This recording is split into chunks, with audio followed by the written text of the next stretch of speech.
কখনো কোনোদিন কারো পারমিশন মোবাইলের গ্যালারি চেক করবেন না।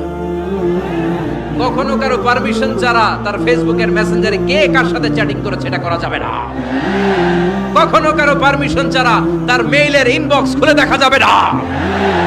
কখনো কারো পারমিশন ছাড়া কারো ব্যক্তিগত চিঠি পড়া যাবে না। দিস ইজ ইসলাম, এটাই ইসলাম। আমরা ইসলামকে শুধু নামাজ আর রোজা আর জিকির আর এই দাড়ির মধ্যে সীমাবদ্ধ করেছি।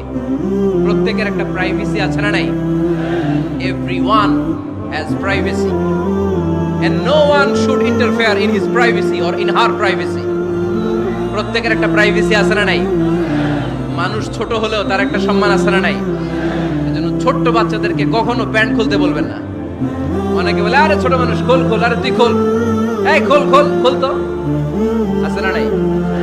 ওরও প্রেস্টিজ আছে, ওরও সম্মান আছে। খবরদার, everyone has a personal space and no one should interfere someone's personal space. কারণ পার্সোনাল স্পেসে যেন আমরা নাক না গলাই। অনেকের বদ স্বভাব ফ্যামিলি ম্যাটার নিয়ে, প্রাইভেট ম্যাটার নিয়ে কথা বলে। ভাই কি চাকরি করে? সরকারি না বেসরকারি? সরকারি। বেতন কত? ওনার বেতন কত? এটা দিয়ে আপনার কি লাভ?